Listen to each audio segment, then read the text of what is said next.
11 दिवसीय ज्ञान उत्सव में हम पत्री जी के को अलग अलग पीएसएसएम मास्टर्स के माध्यम से और करीब से जान पा रहे हैं मास्टर। इस यात्रा के 11 दिन किस तरह से बीते ये बिल्कुल भी पता नहीं चला। और आज 12वां दिन है और आज हमारे साथ मास्टर स्वाति जी हैं, जिनके बारे में थोड़ा सा जानेंगे। तो मास्टर स्वाति, जो कि सूरत गुजरात में जिनका जन्म हुआ, 2010 में पहली बार वो ध्यान के बारे में उन्होंने जाना एक फ्लायर के जरिए। तो थोड़ी सी उनकी यात्रा देखते हैं मास्टर्स। उनका बैकग्राउंड, उन्होंने एमबीए की है और कॉर्पोरेट वर्क फील्ड में उन्होंने अपनी यात्रा शुरू की। उसके बाद उनकी लाइफ में बहुत से चैलेंजेस आए। उन्होंने 2 बार नियर डेथ एक्सपीरियंस किया। उसके बाद 2 साल डिप्रेशन में रहे। पर ध्यान, आनापानासती ध्यान की यात्रा को उन्होंने अपना हिस्सा बनाया। इस ध्यान ने उनको अपनी और अपनी आत्म की खोज के तरफ मोड़ा उनको। उनकी यात्रा में 2011 में पहली बार पितामह सुभाष पत्री जी से मिली। अब आगे की कहानी उन्हीं की जुबानी। Over to you Swati ji. Thank you so much. Thank you Navpreet ma'am. मेरी आवाज़ ठीक से आ रही है? हाँ जी, हाँ जी। ओके। सो संक्षिप्त में इतना ही बताना चाहूँगी कि पत्री जी के साथ जो मेरा मुलाकात रहा वो मेरे जीवन का यू टर्न था। मतलब एक दिशा में बस मैं जा रही थी, पता नहीं था कि क्या मेरी जीवन की दिशा है। तो मेरी जीवन की जो दशा थी, मतलब ऐसा नहीं है कि कोई ऐसे ड्रास्टिक कोई प्रॉब्लम था मेरी लाइफ में ध्यान से पहले। जैसे मतलब एक होता है ना संतुष्टि, खालीपन, जो भी आसपास हो रहा है वो हम उससे कनेक्ट नहीं कर पाते हैं कि ये जो भी हो रहा है लोग बोल रहे हैं तो हम उसको मान नहीं पाते हैं। तो हमेशा एक सवालों का बवंडर चलता था। ज्यादा से ज्यादा मैं पास्ट एंड फ्यूचर में रहती थी। वर्तमान क्षण तो पता ही नहीं था। लोगों को सुनना पता ही नहीं था। हेल्थ का मतलब दवाई खाना ऐसा था, मतलब ये देखा था। अब इतने सारे सवाल आए तो अब सवालों के जवाब कोई भी नहीं दे रहा है। तो लास्ट में एक पॉइंट आया कि मैं मतलब ब्रेक डाउन हो गई। 2000 एक्चुअली 8 में ही हुई थी। वहाँ पे मैं मतलब इतने सारे सवाल, इतनी सारी चैलेंजेस। मेरा लैंग्वेज बैकग्राउंड अलग था, गुजराती मीडियम से फिर आगे पढ़ाई इंग्लिश थी, तो बहुत सारा एज अ स्टूडेंट सबसे पहले तो एकाग्रता, कंसंट्रेशन पावर होना चाहिए अगर किसी विद्यार्थी को सफलता की और कदम पाना हो। तो मुझे पता था, फिर भी मेरे अंदर वो एकाग्रता नहीं आ रही थी क्योंकि मेरा मन स्थिर नहीं हो रहा था, एक चीज पे फोकस नहीं कर पा रही थी।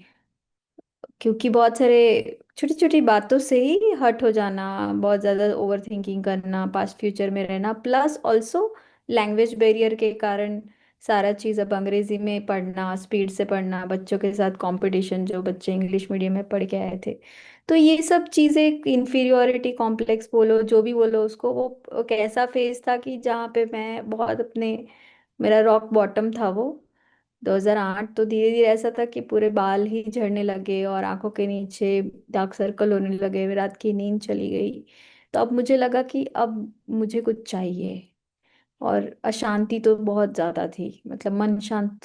तो शांति होती क्या है, मतलब ऐसे कोई बाहरी कोई प्रॉब्लम नहीं है, मैं खुद से ही मतलब अंदर से आ, खुश नहीं थी मैं। कुछ ढूंढ रही थी कि कुछ और कुछ और। तो ये भी था कि अगर इस दुनिया में मतलब भगवान है, तो वो भी डाउट था कि है क्या, अगर है तो क्यों लोगों को हेल्प नहीं कर रहे हैं। तो ये सब बहुत सारे सवाल अलग अलग एंगल से थे। तो जब मैं पत्री जी से मिली तो मेरे सारे सवाल वहाँ गायब हो गए। एंड मेरे को एक क्लैरिटी आया कि ये पूरी दुनिया के वो पिता हैं। और उनकी डांट भी मुझे अच्छी लगी, उसके पीछे का भाव, करुणा मैं देख पा रही थी। हालांकि मैं उनको एक्सेप्ट भी नहीं कर पा रही थी, और एक टाइप से अंदर से, पर जब मैं उनसे मिली तो आ, बिना मुंह बोले, मुंह खोले, उन्होंने बोला कि, मतलब ऐसा था कि सबसे वो बात कर रहे थे, मेरे से नहीं कर रहे थे, तो लास्ट में मौन में उन्होंने जवाब दिया कि मैं संदेश मांग रही थी कि मैं इस जीवन में मेरा लक्ष्य क्या है, आप मेरे से क्या चाह रहे हो, अगर आप मेरे गुरु हो तो मुझे कोई एक ऐसी बात बताइए। तो लास्ट में, मतलब वो पिरामिड का इनॉग्रेशन करने आए थे सूरत में, डॉक्टर नरसैया जो मेरे मामा हैं। तो वहां पे उन्होंने पिरामिड के पास मेरे पीछे मतलब मुड़ के देखा और आंखों से बात किया कि डू मेडिटेशन, टीच मेडिटेशन, तो ध्यान करो और ध्यान सिखाओ, यही मेरा जीवन का मकसद है, ऐसा उन्होंने मौन में बोला। और मैंने भी मौन में उनको जवाब दिया कि यस बॉस।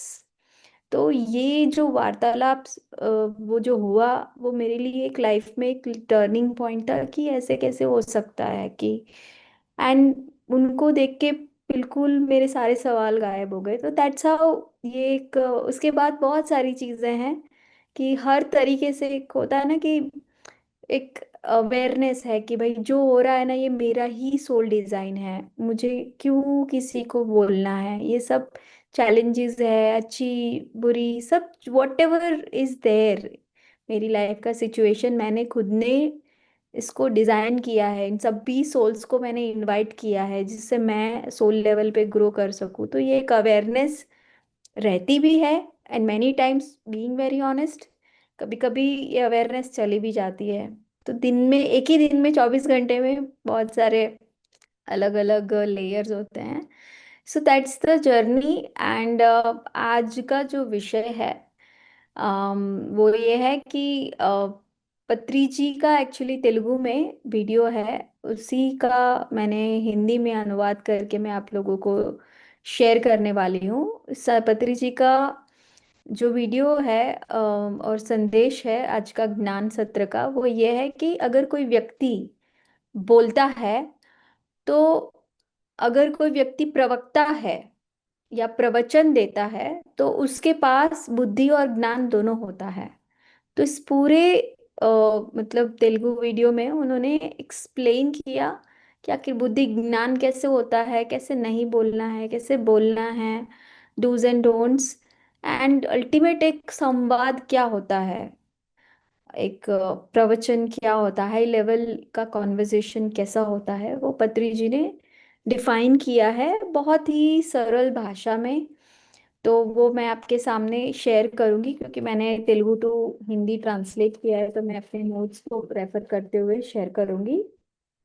तो मैं जस्ट रीड कर रही हूँ सर का तेलुगु मैसेज हिंदी में, जिससे कोई चीज़ मेरे से मिस नहीं हो जाए एक फ्लो में। अम, पत्री जी बोल रहे हैं कि हम बहुत बार सुनते हैं, क्या बोल रहे हो तुम, तुम्हारे पास बुद्धि ज्ञान नहीं है क्या, क्यों बिना बुद्धि के व्यवहार करते हो, ऐसा हम लोगों की द्वारा सुनते हैं।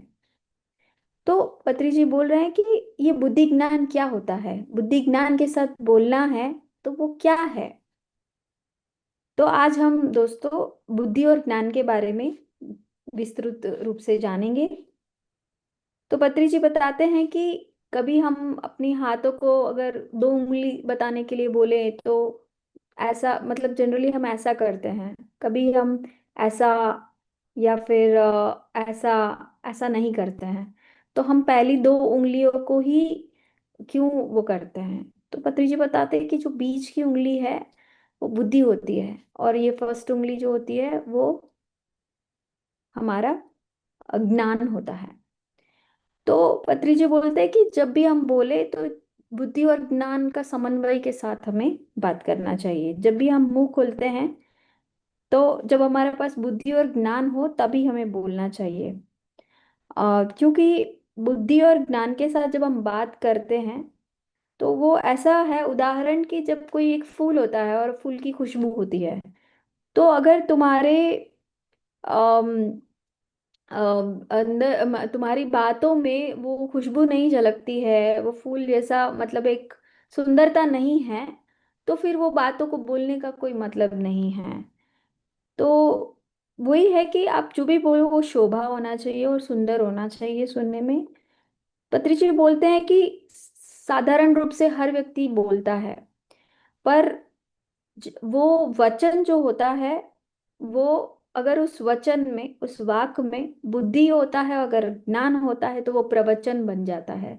तो वचन प्रवचन बनता है। तो पत्री जी बोलते हैं कि सामान्य लोग वचन बोलते हैं, पर योगी और महात्मा लोग प्रवचन बोलते हैं। तो पत्री जी बोलते हैं कि हम सबको एक प्रवक्ता बनना चाहिए। प्रवचन देने की स्थिति में हमें उतना बुद्धि ज्ञान पाना है। हमारा जो वचन एक विशेष वचन होना चाहिए। तो पत्री जी बताते हैं कि अगर हम बिना बुद्धि और बिना ज्ञान की बातें करेंगे तो लोग हमारे ऊपर पत्थर फेंकेंगे और बोलेंगे कि बिना ज्ञान से आप बात कर रहे हो। तो इसीलिए हमें हमेशा सतर्क रहना चाहिए। तो पत्री जी बताते हैं कि ये चलो समझते हैं कि बुद्धि क्या है और ज्ञान क्या है। तो जैसे पहले तो बताया कि फर्स्ट उंगली, पत्री जी ने बीच वाली उंगली को बुद्धि बोला है, फर्स्ट वाली उंगली को अम, अम, ज्ञान बोला है। तो पत्री जी का फाइव फिंगर कॉन्सेप्ट के साथ भी उन्होंने रिलेट किया है कि जैसे हमारा ये शरीर है, हमारा मन है, हमारा ये बुद्धि है, हमारी ये आत्मा है और सर्वात्मा है। तो पत्री जी बोलते हैं कि जो बुद्धि जो होती है वो हमारी बेसिकली प्रापंचिक ज्ञान से संबंधित होता है। और जो ज्ञान जो होता है वो आत्मा से जुड़ा हुआ होता है। तो ये दोनों का समन्वय के साथ हमें बोलना चाहिए। अब दूसरा जो एक एंगल पत्री जी ने दिया है कि बोलना है, पर समय और संदर्भ को देख के बोलना है। हो सकता है बहुत सारे पंडित हैं, हम सभी पिरामिड मास्टर्स को पता है कि जो भी हो रहा है मेरे वजह से हो रहा है, मेरे कर्मों के वजह से हो रहा है। पर ये पंडित का ज्ञान हर स्थिति में आपको बोलना नहीं है, ऐसा पत्री जी ने बोला है। क्यों? जैसे फॉर एग्जाम्पल कि अगर आपकी दोस्त की माता का निधन हो गया या उनकी मृत्यु हो गई, तो वहां जाकर उस सिचुएशन में जहाँ पे सब लोग रो रहे हैं, वहां पे आप अपना वेदांत मत बोलिए। वहां पे को आप अगर कोई रो रहे हैं तो उसको रोने दीजिए, अपनी मन की भावनाओं को एक्सप्रेस करने दीजिए। उस वक्त आपको कोई आपका पंडिती ज्ञान का बोलने का कोई जरूरत नहीं है, क्योंकि जो लोग जो जिस स्थिति में हैं, भावुक हैं, तो उसी स्थिति में उनको रहने दें। आपको अपना ज्ञान देने की कोई जरूरत नहीं है। तो अगर कोई उस स्थिति में कोई कुछ बोलने की कोशिश करता है, अरे नहीं रोना चाहिए, मरने के बाद आत्मा दुखी होती है, तो ये सब नहीं बोलना है। क्योंकि अगर कोई फैमिली मेंबर अपनी दिल की मतलब एक इमोशन एक्सप्रेस कर रहा है, तो उस वक्त हमें कुछ भी नहीं बोलना है। हमें सब पता है फिर भी हमें नहीं बोलना है। दूसरा है कि अगर किसी का एक्सीडेंट हुआ, पैर उसका कट गया और वो दुखी है, रो रहा है, तो उस वक्त जाकर उसको नहीं बोलना है कि ये सब तेरे कर्मों के वजह से हुआ है, तो अब तो तू भुगत, ऐसी बातें नहीं करनी है। अगर कोई अपनी जीवन में परिस्थितियों से परेशान है, दुखी है, तो अगर आप उसके प्रति करुणा या सब आपकी सहानुभूति दिखा सकते हो तो दिखाइए। जब वो व्यक्ति मेडिटेशन सेंटर में आता है, ध्यान सीखने आता है, तब वहां पे आप कर्मों की बातें कर सकते हो, क्योंकि वो ज्ञान लेने आया है, समझने आया है। जब ध्यान के विषय में अगर वो रुचि नहीं दिखा रहा है, अभी अपनी ही स्थिति में दुखी है, तो तब उसको अपना ज्ञान देने की जरूरत नहीं है। कर्मों के बारे में या कोई भी स्पिरिचुअल बातों के बारे में बोलने की जरूरत नहीं है। जब जहाँ जैसे बात करना है वैसे ही हमें बात करना चाहिए। अब पति जी ने एक तीसरा स्थिति बताया कि बहुत लोगों को ऐसा होता है कि स्टेज पे बोलना, अगर उनको माइक दिया जाए तो वो कंटिन्यूअसली बिना बुद्धि और ज्ञान के लंबे समय तक बोलते ही जाते हैं। सामने वाला जो हमारा हमारे ऑडियंस है, हमारे जो लोग हैं, उनके अनुसार उनको देखकर बोलना चाहिए।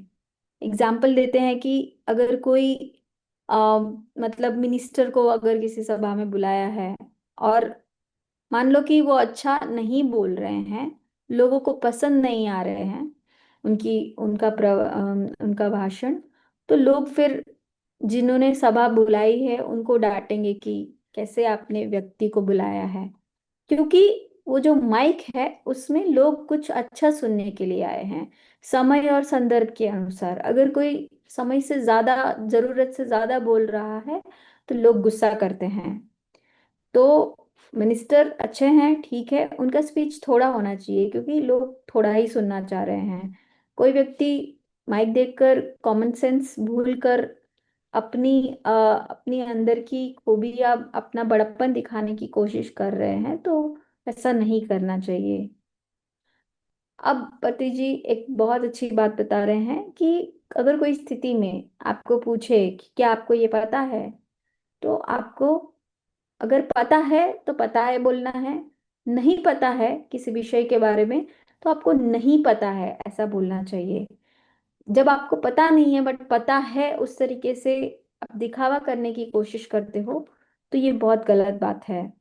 क्योंकि अगर हम बोल रहे हैं कि मुझे वो बात नहीं पता है, मुझे नॉलेज नहीं है, इस बात में कोई नामोशी नहीं है, कोई खराबी नहीं है कि भाई आपके पास ज्ञान नहीं है, तो कोई बात नहीं। बट अगर आप जो नहीं है उसको है दिखाने की कोशिश करते हो, तो ये बहुत गलत बात है। अब है कि माइक आपके सामने है, बुद्धि ज्ञान के साथ जो सभा आपके सामने है उसमें जो विषय लोग सुनना चाहते हैं उसी विषय पे आप स्टिक रह के बात करें। तो पत्री जी यहाँ पे एक एग्जाम्पल दिया कि अगर आप सभा में हैं तो बुद्धि और ज्ञान के साथ बात करें। अगर आप अपने मित्र के साथ, अपनी फ्रेंड के साथ बात कर रहे हो, गॉसिपिंग कर रहे हो, तो दैट्स ओके। को वहां बुद्धि ज्ञान, अगर आप गॉसिपिंग कर रहे हो अपने फ्रेंड्स के साथ तो वहां बुद्धि ज्ञान की जरूरत नहीं है क्योंकि आप अपनी अपने आनंद के लिए वो कर रहे हो। वहां पे कोई विषय की भी जरूरत नहीं है। पर अगर आप किसी सभा में हो तो वो सभा का भाषण बुद्धि और ज्ञान वाला ही होना चाहिए। तो ये एक बहुत इंपॉर्टेंट बात उन्होंने बताई। तो पत्री जी बोलते कि बुद्धि ज्ञान को हम कैसे समझें। तो कोई भी विषय में, कोई भी वस्तु में हम देखते हैं कि क्वालिटी होनी चाहिए और क्वांटिटी होनी चाहिए। तो अगर किसी भाषण में क्वालिटी है, इसका मतलब है ज्ञान है।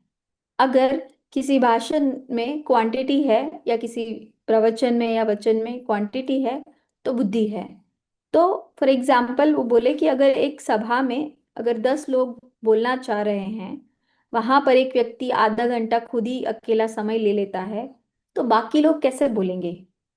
तो अगर आपको 3 मिनट का ही समय दिया गया है तो 3 मिनट खत्म होने से पहले ही आपको अपना भाषण पूरा कर देना चाहिए और माइक को वापस दे देना चाहिए। तो वही बुद्धि है। मतलब वहां माइक है तो ज्यादा बोलना है वो इम्पोर्टेंट नहीं है। अगर आपको समय 3 ही मिनट दिया है तो 3 मिनट से पहले आपको अपना भाषण पूरा करना आता है तो आपके पास बुद्धि है, ये माना जाएगा।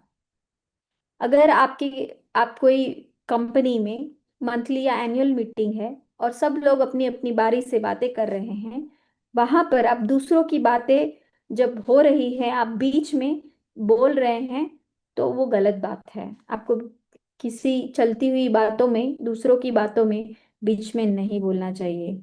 अगर आप बीच में बोलते हैं तो सामने वाला 1-2 बार देखेगा आपके सामने। अगर फिर से आप वो गलती करोगे तो बोलेगा कि तुम्हारे पास बुद्धि ज्ञान नहीं है क्या, करके वो गुस्सा करेगा। अगर एक बात करते हैं अ, तो दूसरों को बात नहीं करना चाहिए। मतलब एक व्यक्ति जब बात कर रहा है तो दूसरे व्यक्ति को नहीं बात करना चाहिए। बत्री जी एग्जाम्पल देते हैं कि न्यूज में लोग बहुत सारे, मीडिया में लोग बातें करते हैं एक साथ। मतलब कोई एक बोल रहा है उसी के साथ दूसरा भी बोल रहा है, तीसरा भी बोल रहा है, चिल्ला रहे हैं लोग। मतलब इतना ज्यादा, मतलब एक ही समय पे लोग एक साथ इतना ज्यादा बातचीत कर रहे हैं और प्रूव करने की कोशिश कर रहे हैं कि मैं ही सही हूँ तुम गलत हो। और तो ये जो एक पूरा माहौल है वो बहुत ही गलत है। इस तरीके से बातचीत नहीं करना चाहिए जहाँ पे हर कोई अपनी अपनी बातों को सच प्रूव करने की कोशिश कर रहा है। मुझे ही सब पता है, दूसरे को कुछ नहीं पता। तो पत्री जी बोलते हैं कि जिसको सच पता होता है वो एक्चुअली वो शांत होता है, वो ज्यादा बोलता नहीं है। और जिसको कुछ भी नहीं पता होता है वो ज्यादा बोलने की कोशिश करता है। तो एक कहावत भी है, तो उसी के अनुसार कि जो भरा भरा हुआ जो मटका होता है वो ज्यादा छलकता नहीं है। तो अब बात है कि अ, जो आप बोल रहे हो, तो स्टेज पे बहुत लोग माइक के सामने बहुत धीमी सी आवाज में बात करते हैं, या माइक के सामने बहुत ही ज्यादा जोर से नजदीक रख के बात करते हैं। कुछ लोग माइक को बहुत दूर रखते हैं, कुछ लोग माइक को बहुत नजदीक रखते हैं। दोनों ही स्थिति में क्या है कि माइक तो अच्छा है बट आपकी आवाज जो है वो ठीक नहीं है। तो इसीलिए जैसे कि एक संगीतकार वीणा और तबले को बहुत ही शास्त्रीय तरीके से, पद्धति से उसको बहुत ही एक प्रेयर के साथ, एक मतलब एक अच्छे भाव के साथ उसको छूते हैं और संगीत बजाते हैं, उसी तरह जब आपके सामने कोई माइक आता है तो एक ग्रेटिट्यूड, एक बहुत ही अच्छी भावना के साथ आपको उसके सामने एक शास्त्रीय तरीके से आपको बात करना आना चाहिए। तो जैसे एक संगीतकार को तबला और वीणा बजाने के समय जो भक्ति और श्रद्धा होती है, उसी तरह किसी व्यक्ति के सामने अगर कोई माइक है तो उसको उतनी ही भक्ति और श्रद्धा के साथ बात करना चाहिए। पत्री जी बोलते हैं अम, कि ऐसी बातें करे कि सुनने का मन करे, ऐसी बातें नहीं करे कि सुनने का मन नहीं करे। और जो भी बोलते हो तो सोच सोच कर बोले, सबके भले के लिए बोले। खुद के बारे में भी आपका थोड़ा उसमें स्वार्थ हो सकता है, कोई बात नहीं, बट सबके बारे में सोचते हुए आपको बोलना है, सिर्फ अपने बारे में सोच के नहीं बोलना है। आप खुद की ही बड़ाई करते रहे पत्री जब बोलते हैं कि बहुत सारे लोग ना बस खुद की ही बड़ाई करते रहते हैं जब वो बोलते हैं, दूसरे की दृष्टि के अनुसार वो ना ही सोचते हैं, तो ये गलत है। पत्री जी बोलते हैं कि जो व्यक्ति दूसरे की दृष्टि से सोच कर समझ कर बुद्धि ज्ञान के साथ बात करता है वो सही है। सबको अपने मन में दृष्टि में रखकर बोलना चाहिए। और जो बातें हम बोलते हैं वो आध्यात्मिक होनी चाहिए, स्पिरिचुअल होनी चाहिए, तभी वो बातें प्रवचन होती हैं। तो जैसे बहुत लोग बहुत ही वर्ल्डली नॉलेज रखते हैं कि इस दुनिया में क्या है, साइंटिफिकली क्या, मतलब हर एक चीज में दुनिया में क्या चल रहा है, वो जो वर्ल्डली नॉलेज, प्रापंचिक ज्ञान तो बहुत होता है और बहुत अच्छा सटीक नॉलेज होता है, तो उसको बुद्धिवान व्यक्ति बोला जा सकता है। पर अगर उसको आत्मा के बारे में कुछ नहीं पता है तो उसको ज्ञान नहीं है, सिर्फ वो प्रापंचिक ज्ञान ही, प्रापंचिक जो जो नॉलेज है उतना ही रख रहा है, तो उसको बुद्धि है बोल सकते हैं, बट उसको ज्ञान है ऐसा नहीं बोल सकते हैं। तो बद्री जी बोलते हैं कि अगर आपके पास बुद्धि है, प्रापंचिक ज्ञान है, तो आप एक फूल हैं, बट फूल में अभी खुशबू नहीं आई है। पर अगर आप प्रापंचिक ज्ञान के साथ अपनी आत्मा के ज्ञान के बारे में भी अगर आप जानते हो तो फूल में खुशबू आ चुकी है। फॉर एग्जाम्पल, अब बुद्धि और ज्ञान कैसे आता है, तो पत्री जी बताते हैं कि बुद्धि और ज्ञान अपने माँ बाप से आता है, माता पिता से आता है। पर ऐसा नहीं है कि आपको सिर्फ अपने माँ बाप के बारे में ही पता होना चाहिए। पत्री जी बोलते हैं कि हम सबको कृष्ण भगवान के बारे में भी पता होना चाहिए, जीसस क्राइस्ट के बारे में भी पता होना चाहिए, मोहम्मद के बारे में भी पता होना चाहिए। अगर कोई बोले तो आपको पता होना चाहिए कि भगवत गीता में भगवान कृष्ण ने क्या बोला, जीसस क्राइस्ट ने बाइबल में क्या बोला, मोहम्मद जी ने कुरान में क्या बोला। जब आप इस तरीके से बातें करने लगते हो कि भगवत गीता में, बाइबल में, कुरान में क्या बातें बोली गई हैं, तब आप ज्ञानी हो, क्योंकि हर किताब को आपने पढ़ा है, हर एक पहलू को समझा है। सिर्फ आप अपने माँ बाप के ज्ञान को नहीं, एक स्पिरिचुअल ग्रंथ को भी आपने स्टडी किया है और उनकी बातों को समझ के अपनी एक बात को रख रहे हो। अगर आपके अंदर बुद्धि और ज्ञान है तभी आप प्रवक्ता हो। अब पत्री जी बोलते हैं कि आखिर माँ बाप से तो मिलता है, बट सिर्फ उतना ही बुद्धि ज्ञान काफी नहीं है। असली बुद्धि ज्ञान कहाँ मिलता है, पत्री जी का सवाल है। कहाँ मिलता है? स्कूल में मिलता है, परिवार में मिलता है, व्यापार करने से मिलता है, खेतों में खेती करने से मिलता है? नहीं, ये सब करने से अच्छा बुद्धि ज्ञान नहीं मिलता है, पूरा बुद्धि ज्ञान नहीं मिलता है। विशेष करके बुद्धि ज्ञान हमें ध्यान साधना करने से मिलता है। तो क्या होता है कि जब मेडिटेशन हम करते हैं, ध्यान करते हैं, तो हमारा मुंह मुंह में जो हमारा मुंह है वो भी मौन में होता है, और हमारा मन जो विचारों का समूह है वो भी मौन में होता है। तो दोनों ही मौन की स्थिति में रहते हैं। तब क्या होता है कि हमें बुद्धि और ज्ञान मिलता है। तो मौन में जब जाते हैं तब हमें बुद्धि मिलती है, और जब मौन में रह के जब हम रियल ध्यान करते हैं तब हमें ज्ञान मिलता है। तो पत्री जी बोलते हैं कि जैसे ही आप मेडिटेशन में आते हो, एक आध्यात्मिक साधना के साथ जुड़ते हो, तो आध्यात्मिक साधना में व्यक्ति को सबसे पहले मौन में रहना सीखना चाहिए। जो बोला है उसको सुनना चाहिए, मुंह नहीं खोलना है। जब हम मास्टर बन जाते हैं तब आप बात कर सकते हो। साधना करने के जब आप ध्यान साधना करते हो तो आपके पेट में कुछ अक्षर आते हैं, आपको क्या बोलना है। तो तभी आपके अंदर कुछ पंडित का ज्ञान आता है, ध्यान करने के बाद तब आपको बोलना है।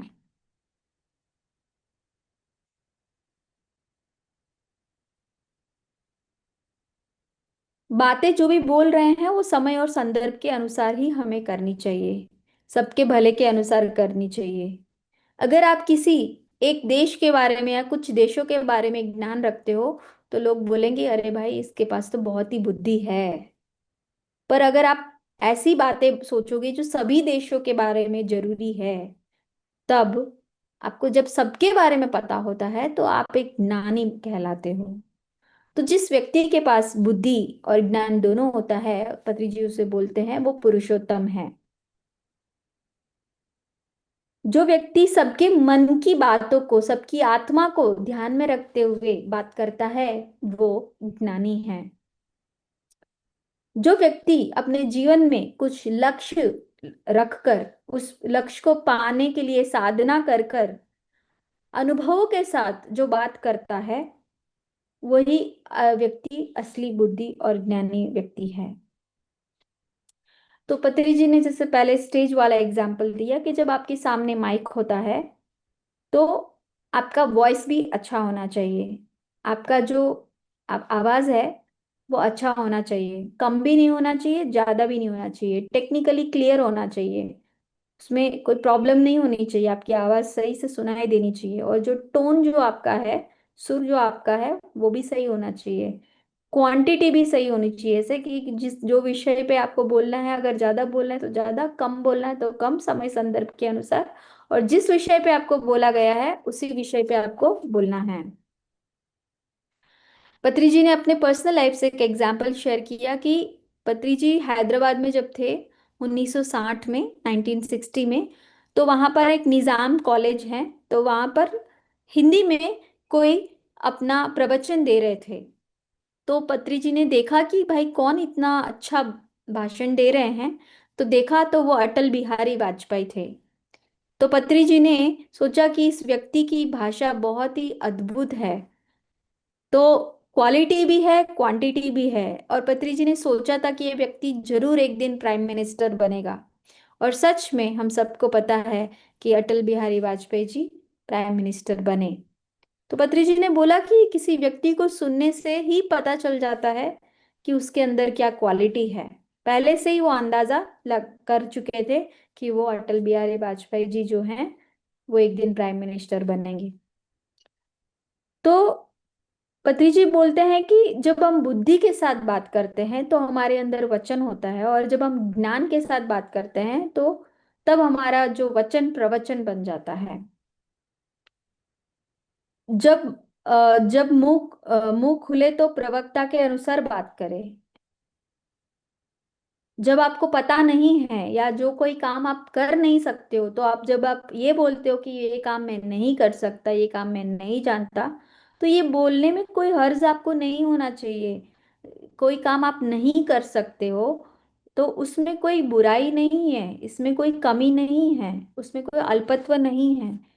उल्टा अच्छा है कि आप क्लैरिटी दे रहे हो कि ये काम आप नहीं कर सकते, या ये नॉलेज आपके पास नहीं है। ये आप एक स्पष्टता दे रहे हो सामने वाले को, जिससे वो सही निर्णय ले सके। तो इस ये बोलने में आपको बिल्कुल भी हिचकिचाहट नहीं होना चाहिए। तो अब पत्रिची बोलते हैं कि ये बुद्धि और ज्ञान पाने के लिए हमें कहाँ जाना चाहिए। तो जैसे बोलते हैं कि अगर आप संगीतकार बनना चाहते हो तो संगीत वाले लोगों के पास जाना चाहिए। अगर आप क्रिकेटर बनना चाहते हो तो जो क्रिकेटर होते हैं उनके पास जाओ। अगर स्विमर बनना चाहते हो तो स्विमिंग जानने वाले लोगों के पास जाओ। अगर आप दारू पीना चाहते हो तो दारू पीने वाले के पास जाते हो। जुआ खेलने में पसंद है तो उनके पास जाते हो। अगर आप चोर बनना चाह रहे हो तो चोर के पास जाओगे। तो उसी तरह अगर आप बुद्धि वाले व्यक्ति बनना चाहते हो तो आप बुद्धि वाले व्यक्ति के पास जाओगे। और ज्ञान ज्ञान पाना चाहते हो तो जो लोगों के पास आत्मा का ज्ञान है तो उनके पास आप जाओगे। सिर्फ प्रापंचिक ज्ञान लाना पाना है तो बुद्धि वाले व्यक्ति के पास आप प्रापंचिक ज्ञान ले सकते हो। तो यही है कि जो जिसके पास बुद्धि है वो प्रापंचिक विघ्नता है, प्रापंचिक ज्ञानी है। और जिसके पास आत्मा का ज्ञान है वो असली ज्ञानी है। अब पत्री जी ने बोला कि भगवत गीता के बारे में बताया। वो बोले कि भगवत गीता में ज्ञान वो कोई प्रापंचिक किताब नहीं है। वो ज्ञान से संबंधित किताब है, आत्मा के बारे में है। हम क्यों जन्म ले रहे हैं, हम क्यों मर रहे हैं, मरने के बाद हम कहाँ जाने वाले हैं। पत्री जी ने एक श्लोक बोला, वो अभी मेरे को पता नहीं है, बट वो श्लोक का एक पर्टिकुलर श्लोक के बारे में वो विवरण कर रहे थे कि अर्जुन को कृष्ण भगवान बता रहे हैं कि भाई तू डू और डाई, कर या मर।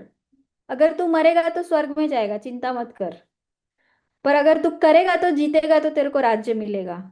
तो अब बहुत हो गया, तू उठ और अपना हथियार उठा और युद्ध में शुरू हो जा। क्यों? क्योंकि तू नहीं लड़ेगा तो कौरव हंसेंगे, सोचेंगे बड़ा बलवान है बट डर गया देखो युद्ध के मैदान में। तो डरना नहीं है, तेरे को अभी लड़ना है। तो इस तरीके से बोले कि ऐसी किताबें जहाँ पर भगवत गीता है उसमें ज्ञान अगर है तो वो आत्मा का ज्ञान है, वो भी हमें पता होना चाहिए। वो बोले कि ओशो, कबीर और खलील जिब्रान की तरह हमें बोलना सीखना चाहिए। हम ऐसे ही मुंह क्यों खोल रहे हैं, जब जरूरत नहीं है तो नहीं बोलना चाहिए। पेट है तो कुछ भी नहीं खाना चाहिए, उसी तरह मुंह है तो कुछ भी बोलना नहीं चाहिए। हमें बुद्धि और ज्ञान वाले लोगों के पास जाना चाहिए। अब पत्री जी ने अपने गुरु का एग्जाम्पल दिया और बोले कि कर्नूल में सदानंद योगी जी आए थे। जब हम लोग गए, उनका पहला शब्द था कि यहाँ पर जो भी मिलेगा सिर्फ ब्रह्म ज्ञान मिलेगा, उसके अलावा मेरे पास कुछ भी नहीं है। अगर आप बोलोगे कि भाई मेरी बेटी की शादी नहीं हो रही है, मैं नौकरी नहीं मिल रही है, या मैं बीमार हूँ, मुझे बीमारी है, पैसा नहीं आ रहा है, तो ये सब बातें मेरे से नहीं करे। यहाँ पे सिर्फ और सिर्फ ब्रह्म ज्ञान मिल रहा है। तो हाँ, तो हम दोनों हम मेरे साथ हम तीन लोग थे। हमने बोला कि हाँ हमको ब्रह्म ज्ञान ही चाहिए। तो उसने कहा हाँ ठीक है तो फिर आ सकते हो। तो हमने 2 ढाई साल हमने हमारे गुरु से ब्रह्म ज्ञान लिया, और वो खजाने के साथ आज मैं आप सबको ये दे रहा हूँ। तो आप किसी ज्ञानी के साथ सांगत्य करोगे तो ज्ञान मिलेगा। बुद्धि जीवी के साथ बुद्धि वाले व्यक्ति के साथ सांगत्य करोगे तो बुद्धि मिलेगा। तो जिसके पास बुद्धि और ज्ञान दोनों है वो पुरुषोत्तम है। तो पत्री जी ने 3 तरीके से लोगों को डिफाइन किया है कि जिसके पास बुद्धि बुद्धि ज्ञान है तो वो पुरुषोत्तम है। उनकी बातें तो हम बहुत आराम से सुन सकते हैं, कितनी भी देर सुन सकते हैं, कई दिनों तक हम सुन सकते हैं। पर जो 2 अलग कैटेगरी के लोग हैं उनकी बातें हम कैसे हो गए वो बताते हैं। पुत्री जी बोलते हैं कि जो पुरुषाधम है, मैं शायद सही से उसको प्रोनाउंस नहीं कर पा रही हूँ तेलुगु में था। जो पुरुषाधम कैटेगरी के लोग होते हैं, तो उनको बोलना नहीं आता, बेसिकली उनको बोलने का नॉलेज नहीं होता, उनको बुद्धि भी नहीं है, उनके पास ज्ञान भी नहीं है। तो फिर क्या होता है कि फिर हम उसकी बातें सुन के बोलते हैं हाँ ठीक है फिर आओ, क्योंकि हम उनकी बातें सुन नहीं पाते हैं, क्योंकि वो लोग बोल नहीं पा रहे हैं और हमारा समय व्यर्थ कर रहे हैं। तो उसको हम बोलते हैं कि आप वापस आना।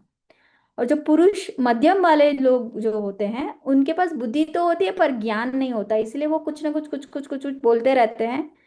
तो पत्री जी बोलते हैं सरे नायना, मतलब ठीक है बेटा, थोड़ा सा बात सुन के, थोड़ा सा बात करके बोले कि और तुझे इस विषय में जब तेरे अंदर जिज्ञासा पड़ेगी तब हम लोग मिलके बात करेंगे। तो अब पत्री जी ने बोला कि जो पुरुषोत्तम लोग होते हैं तो उनके बीच में बातें कैसे होती है, उन्होंने एग्जाम्पल दिया। तो जब भगवान श्री राम 16 साल के थे, तब उनके अंदर बहुत ज्यादा सवाल आने लगे, तो अपने गुरु विश्वामित्र के पास गए। तो बोले कि मेरे सवाल के जवाब, तो बोले कि मेरे पास अभी टाइम नहीं है, बिल्कुल नहीं है, तुम वशिष्ठ के पास जाओ, मैं वशिष्ठ के साथ मीटिंग कराता हूँ। तो पत्री जी ने, सॉरी, उनके गुरु विश्वामित्र ने श्री राम जी का वशिष्ठ गुरु के साथ मीटिंग कराया। और वो देखने के लिए वो बोले कि वो बातचीत 10 दिन तक चली। और वो बातचीत ऐसी थी कि भगवान श्री राम सवाल पूछते गए और वशिष्ठ गुरु सवाल के जवाब देते गए।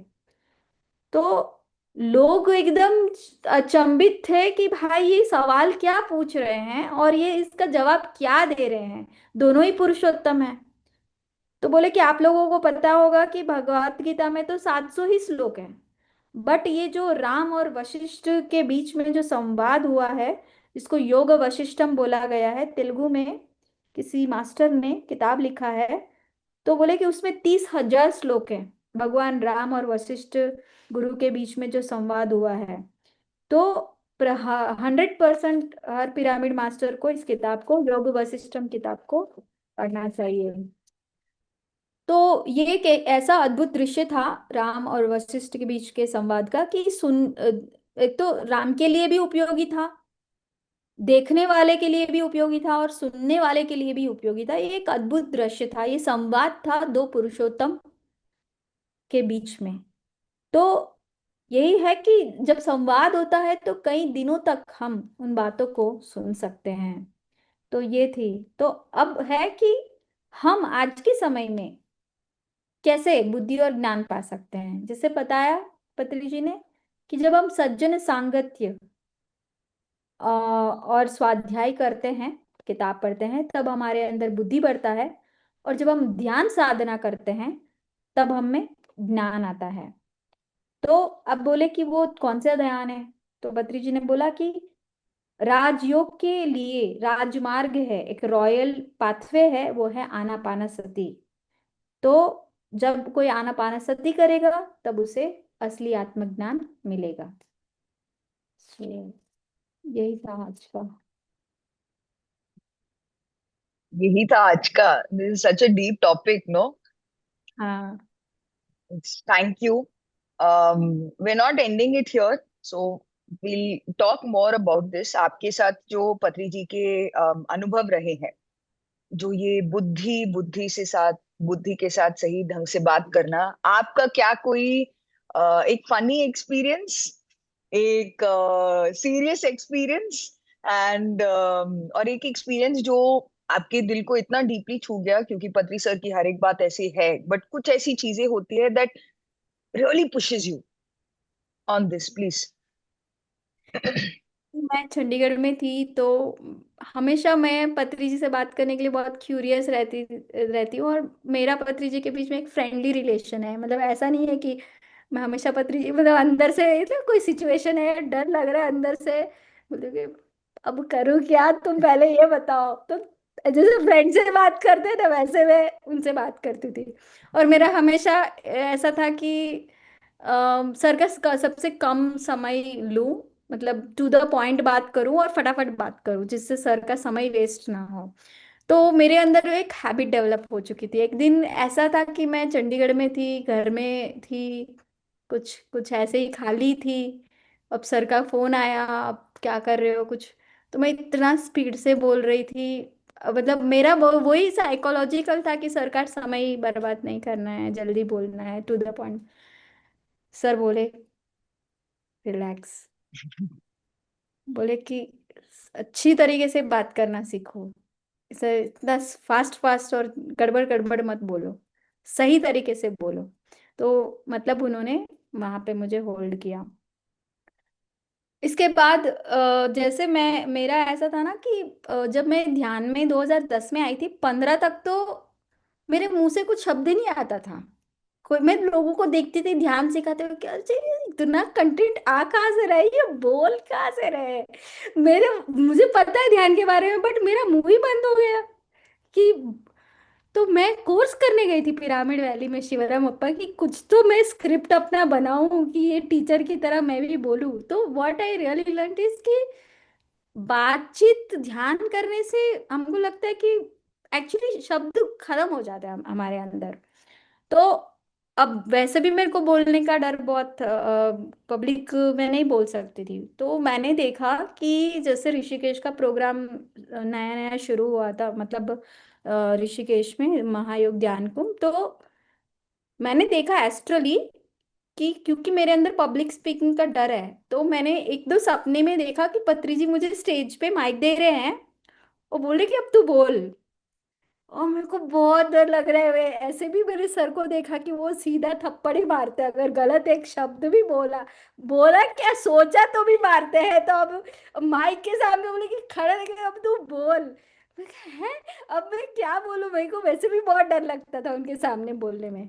तो अब ऐसे उन्होंने मुझे एस्ट्रली ड्रीम स्टेट में उन्होंने मुझे स्टेज पे बोलने के लिए माइक दिया, प्रैक्टिस कराया कि अब तेरा बोलने का टाइम आ रहा है तो बोल। और उसी कुछ ही दिनों के बाद जो आनंद करके पीएमसी तेलुगु के मास्टर हैं, वो तेलुगु में बोल रहे थे, बगल में पत्री सर थे और मेरे को बुलाया कि तू हिंदी में ट्रांसलेट कर। ओ गॉड, वो सपने के कुछ ही दिन के बाद ये हुआ। मेरा तो इतना एकदम हालत खराब कि अब क्या मैं ऐसे, मतलब शेर के सामने खड़े होके तुम बोल रहे हो और वो खा ही जाएगा तुमको। तो वैसा एग्जाम था। सो ही प्रिपेयर्ड मी, मेरा कहने का मतलब कि मुझे उन्होंने तैयार किया। जो मेरा डर था बोलने का वो हटाया। और जो उनको लगा कि मेरी आत्मा अब रेडी है प्लीज ट्रांसलेशन करने के लिए, तो उन्होंने मुझे वो स्टेज दिया, माइक मेरे सामने रखा। एंड उस दिन मैं मेरे को ही नहीं पता था कि मैं ऐसा ट्रांसलेशन कर भी सकती हूँ। मैंने कभी ऐसा नहीं किया ट्रांसलेशन। इट वाज, मतलब पत्री जी के सामने पहली बार मैंने तेलुगु टू हिंदी ट्रांसलेट किया बिना रुके, जस्ट उनके डर के वजह से कि मेरे को जल्दी एकदम सही बोलना है, मार नहीं खाना है स्टेज के सामने, सबके सामने। तो एक एक फनी भी था, डरावना भी एक्सपीरियंस था, बट वो मेरा फर्स्ट एक्सपीरियंस था पत्री जी के सामने बोलने का। सो ये ही था। और जैसे मैं शुरुआत में ही इमॉर्टल टॉक्स किताब मैंने पढ़ी थी, तो मैं बहुत ज़्यादा ऐसे इतना कॉम्प्लिकेटेड थ्योरीज उसमें थी। तो मैं सर को पूछी कि सर लिंगा कोड क्या है, ये क्या है, वो क्या है। सर सुने, देखे देखे, why are you complicating, keep it simple, make it simple. तो मैं समझ गई कि बहुत ज्यादा इसमें नहीं घुसना है, सिंपल बोलना है, बहुत ज्यादा लोगों को कंफ्यूज नहीं करना है। ठीक है उसमें है ज्ञान, तुम्हें समझ में आ रहा है तो भी ठीक है, नहीं समझ में आ रहा है नहीं भी ठीक है, बट लोगों को बताने के लिए तुम बहुत कॉम्प्लिकेट करके बताने की कोशिश मत करो, कीप इट सिंपल। उनका ये था। तो ये सर हमेशा जितना भी कुछ भी जटिल हो उसको एकदम सरल तरीके से बोलना है, लोगों को समझ में आए वैसे बोलना है। और नहीं जरूरी है, आपको नहीं समझ में आ रहा तो आपको बोलने की भी जरूरत नहीं है। तो वो मुझे बहुत सर की बात अच्छी लगी। सो यही है। सो एक और प्रश्न जाने के पहले, एंड ऑब्वियसली आप एक, आपकी शादी के पहले आपने ध्यान सीखा, आप ध्यान कर रहे थे, आप ध्यान का प्रचार चलो धीरे धीरे धीरे आप करना शुरू किए, फिर आपने छलांग मारी शादी में।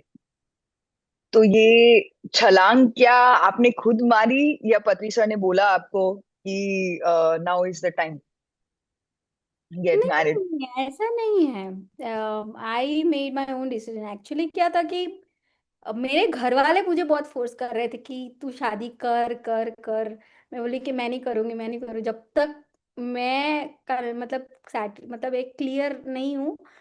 Nobody can force me. मैं जब रेडी हूँ तब मेरे है। तो अम, एक पॉइंट आया कि कुछ